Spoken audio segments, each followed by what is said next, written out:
অনলাইনে সংযুক্ত দ্বাদশ শ্রেণীর শিক্ষার্থীরা আসসালামু আলাইকুম। আমি মোহাম্মদ এমদাদ হোসেন, প্রভাষক, সমাজকর্ম বিভাগ, ধামরাই সরকারি কলেজ। আমি তোমাদের সমাজকর্ম দ্বিতীয় পত্রের অধ্যায় 3 এর সামাজিক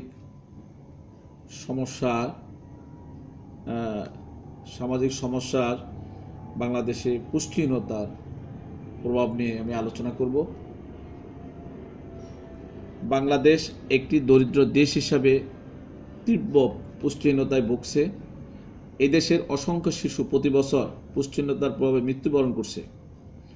পুষ্টিহীনতার সাথে দারিদ্র্যের গভীর সম্পর্ক বিদ্যমান। পুষ্টিহীনতার প্রভাবে এই দেশে স্বাস্থ্যহীনতা, শিশু মৃত্যু, বিকলাঙ্গতা, ভিক্ষাবৃত্তি, শ্রমশক্তি হ্রাস প্রভৃতি সমস্যার সৃষ্টি হচ্ছে। দেশের পুষ্টিমান নির্ণয়ের জন্য আন্তর্জাতিক মাপকাঠি রয়েছে। মাপকাঠি অনুসারে 1 থেকে 4 বছর বয়সী শিশুদের মৃত্যুর হার থেকে পুষ্টিমান সম্পর্কে সিদ্ধান্ত নেন। আমাদের দেশে এই হার খুবই নিম্ন। 2015 সালে শিশু মৃত্যু হার প্রতি হাজারে জীবিত জন্মে ছিল 29 জন।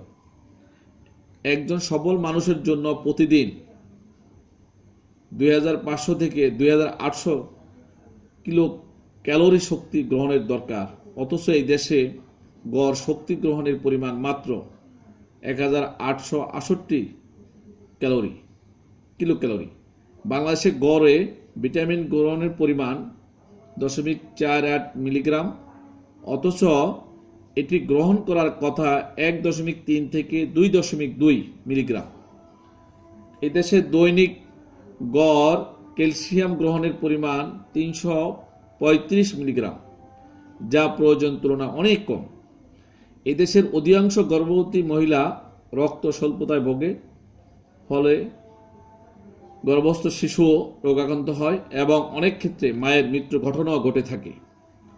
নিম্নে বাংলাদেশে অপুষ্টির প্রভাব বর্ণনা করা হলো। 1 নম্বর হলো রোগ শোক। পুষ্টিহীনতার প্রভাবে নানা রোগ ব্যাধি সৃষ্টি হয়। এর অভাবে মুখে ঘা, মাথা ধরা, দাঁতের গোড়া দিয়ে রক্ত পড়া, মাড়ি লাল হওয়া প্রভৃতি সমস্যা দেখা দেয়। এছাড়া স্কারবি, বেরিবেরি, রিকেটস প্রভৃতি রোগও পুষ্টিহীনতার প্রভাবে দেখা দেয়। দ্বিতীয় যে প্রভাব, সেটা হলো অস্বাভাবিকতা। পুষ্টিহীনতার শিকার শিশুরা বড় হয়ে স্বাভাবিক হয় না, কারণ শিশুর মৃত্যু ব্যাহত হয়, ফলে ওজন কম হয়, বয়স হলে অকালে বুড়ো হয়ে যায়, রক্ত স্বল্পতা থাকলে নারী মৃত্যুর হার বেড়ে যায়। তারপরের প্রভাব হলো কর্মক্ষমতা হ্রাস।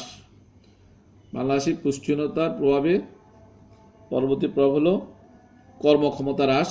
পুষ্টিহীনতা মানুষের কর্মক্ষমতা হ্রাস পায়, ফলে ব্যক্তি কাজ করা থেকে বিরত থাকে, তাদের উৎপাদন ক্ষমতা হ্রাস পায়, নানা সমস্যা সে আক্রান্ত হয়। তারপর পুষ্টিহীনতার প্রভাব হলো অকালে মৃত্যুবরণ। পুষ্টিহীনতা অকালে ব্যক্তির প্রাণ কেড়ে নেয়। বাংলাদেশে বহু শিশু পুষ্টিহীনতার ফলে মারা যায়। এই দেশে 5 বছরের কম 2/3 শিশু পুষ্টিহীনতার জন্য মৃত্যুবরণ করে। জাতীয় আয় হ্রাস, এটাও কিন্তু পুষ্টিহীনতার অন্যতম একটি প্রভাব। অপুষ্টির শিকার ব্যক্তি জাতীয় আয় বৃদ্ধির অংশ নিতে পারে না। কর্মক্ষম না হয় পুষ্টিহীন মানুষ উৎপাদন সক্ষম হয় না, ফলে দেশের জাতীয় আয় এর নেতিবাচক প্রভাব ফেলে। তারপরে প্রভাব হলো ভিক্ষাবৃত্তির সমস্যা। ভিক্ষাবৃত্তির অন্যতম কারণ হলো পুষ্টিহীনতা, অর্থাৎ ভিক্ষুকদের মধ্যে অধিকাংশই পুষ্টিহীনতার শিকার। অন্ধ, বিকলাঙ্গ,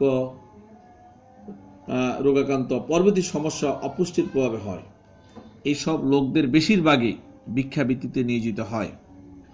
চিকিৎসা খাতে ব্যয়, এটাও কিন্তু পুষ্টিহীনতার অন্যতম একটি প্রভাব। চিকিৎসা খাতে ব্যয়, অপুষ্টির শিকার মানুষের জন্য চিকিৎসা খাতে ব্যয় করতে হয়।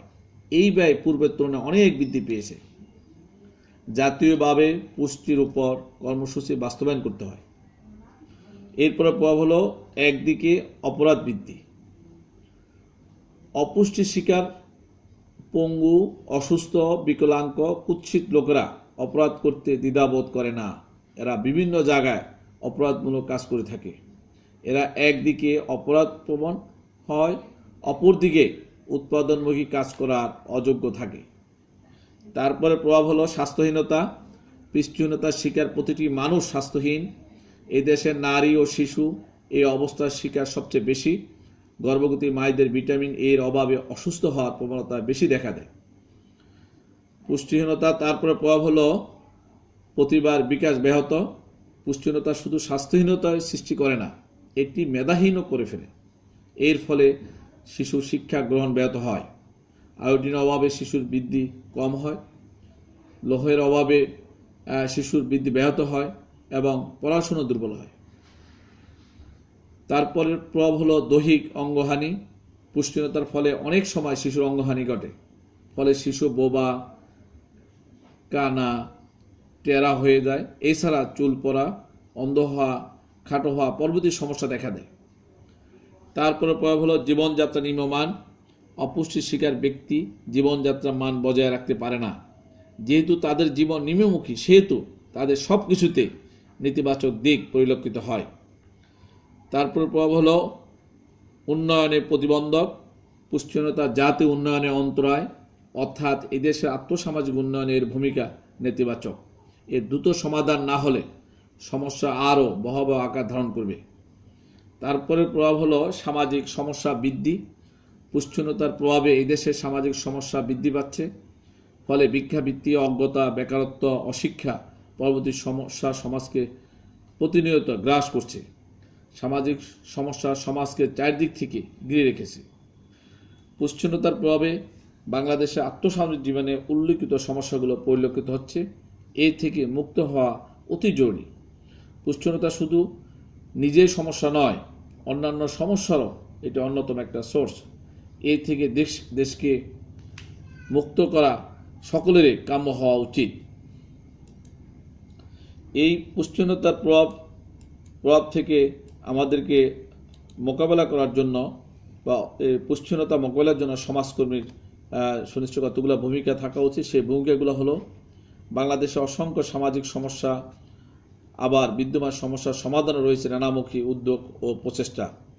পুষ্টিহীনতা এদেশের একটি অন্যতম সামাজিক সমস্যা। এই সমস্যার কারণে আমাদের দেশ প্রতি বছর হাজার হাজার শিশু মৃত্যুবরণ করে। দেশে বিরাজমান পুষ্টিহীনতা দূরীকরণে সমাজকর্মীরা নিম্নোক্ত পদক্ষেপ গ্রহণ করতে পারে। এই সমাজকর্মীর এই পদক্ষেপ বা এই ভূমিকাগুলো হলো, প্রথম হলো নীতি ও পরিকল্পনা প্রণয়ন। এই দেশের পুষ্টিহীনতা দূরীকরণের জন্য প্রথমে পুষ্টি বিষয়ক নীতি ও পরিকল্পনা প্রণয়ন করতে হবে। নীতি এবং পরিকল্পনা হতে হবে বাস্তবসম্মত। নীতিতে প্রথমেই থাকতে হবে অপুষ্টির শিকার শিশুদের সুচিকিৎসার ব্যবস্থা করা। এই ব্যাপারে সমাজকর্মী গুরুত্বপূর্ণ ভূমিকা পালন করতে পারে। দ্বিতীয় যে পদক্ষেপ বা যে সমাজকর্মী ভূমিকা থাকা উচিত সেটা হলো দারিদ্র্য দূরীকরণ। অপুষ্টির মূল কারণ দারিদ্র্য। তাই এদেশ থেকে দারিদ্র্য দূরীকরণের জন্য প্রয়োজনীয় ব্যবস্থা নিতে হবে। দারিদ্র্য হ্রাস করার জন্য এদেশের মানুষের আয় রোজগারও বাড়াতে হবে। আয় বাড়লে লোকজন পুষ্টিকর খাদ্য কিনে খেতে পারবে। দারিদ্র্য দূরীকরণে সমাজকর্মী ভূমিকা রাখতে পারে। তারপরে সমাজকর্মীর যে ভূমিকা থাকা উচিত সেটা হলো স্বাস্থ্যসেবার উন্নয়ন। দেশের স্বাস্থ্যসেবা আরও উন্নয়ন ঘটাতে হবে। এই জন্য সবার জন্য স্বাস্থ্যসেবা লাভের ব্যবস্থা করতে হবে। কারণ পুষ্টিকর খাদ্য গ্রহণের পাশাপাশি শারীরিক সুস্থতা অপরিহার্য। পেটের পীড়া এবং কৃমি পুষ্টির বড় শত্রু। তাই এগুলোকে সমূলে বিনাশ করতে হবে। স্বাস্থ্যসেবার উন্নয়নে সমাজকর্মী সহায়তা করতে পারে। জীবন মানের উন্নয়ন, সমাজকর্মীর এটা অন্যতম একটা পদক্ষেপ থাকা উচিত। জীবন মানের উন্নয়ন, এদেশে বেশিরভাগ মানুষের জীবন মান নিম্ন, তাই জীবনযাত্রা মান উন্নয়ন ঘটাতে হবে। এই জন্য প্রথমে দরকার মানুষের অসচ্ছলতা দূরীকরণ। এর ফলে মাথাপিছু আয় বাড়বে। মানুষ তখন জীবনযাত্রা মানের সাথে মিলিয়ে পুষ্টিকর খাবার গ্রহণ করবে। জীবনযাত্রা মানের উন্নয়নে সমাজকর্মী ভূমিকা পালনে সক্ষম।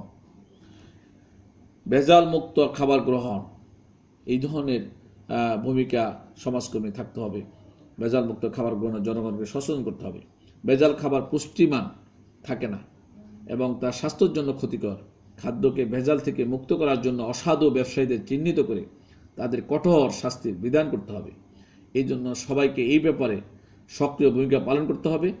সমাজকর্মী এই ব্যাপারে সহায়তা করতে পারে। খাদ্যাভ্যাস পরিবর্তন, এটা অন্যতম একটি পদক্ষেপ সমাজকর্মী। খাদ্যাভ্যাস পরিবর্তন, এদেশের মানুষের খাদ্যাভ্যাস পরিবর্তন করতে হবে, কারণ আমরা জাপানি বা চীনাদের তুলনায় অনেক বেশি খাই। ভাত কম খেয়ে অন্যান্য খাবার কিছু কিছু খেতে হবে, তাতে পুষ্টির সমস্যা অনেকাংশে সমাধান হবে। সমাজকর্মী মানুষকে এই ব্যাপারে সচেতন করতে পারে। অজ্ঞতা কুসংস্কার দূরীকরণ, ব্যাপক শিক্ষা কার্যক্রম ও জনসচেতন সৃষ্টির মাধ্যমে জনগণকে অজ্ঞতা কুসংস্কার দূর করতে হবে। নিরক্ষরতা দূর করার কর্মসূচিও হাতে নিতে হবে, তাতে মানুষ দায়িত্বশীল হবে এবং পুষ্টিকর খাদ্য গ্রহণে অভ্যস্ত হবে। অজ্ঞতা কুসংস্কার দূর করার ক্ষেত্রে সমাজকর্মীর ভূমিকা অত্যাধিক।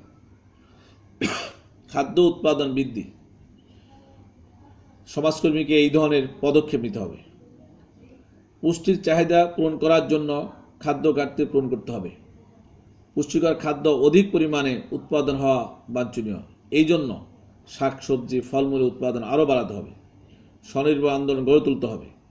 সমাজকর্মী এই ক্ষেত্রে সহায়তা করতে বদ্ধপরিকর।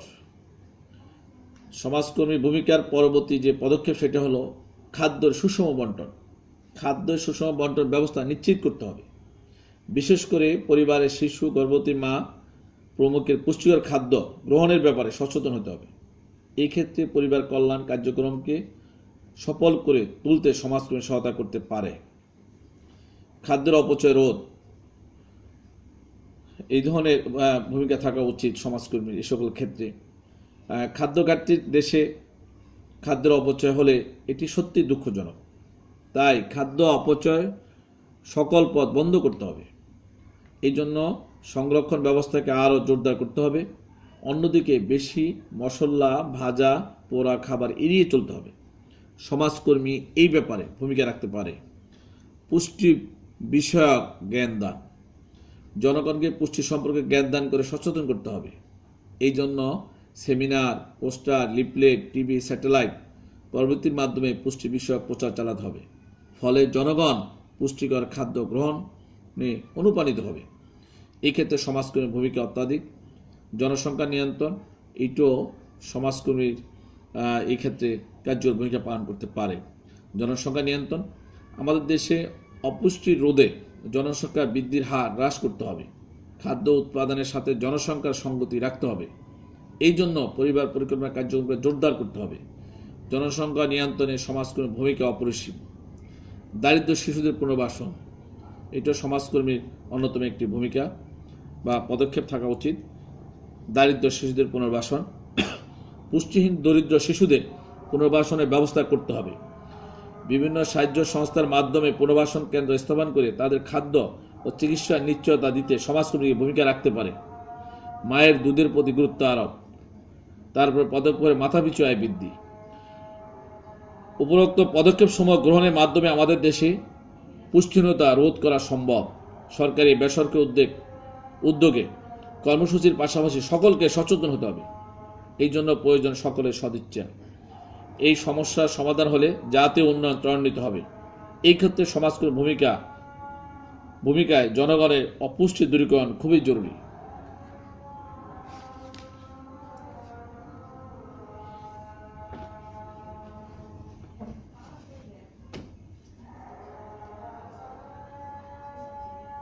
Era así la cuando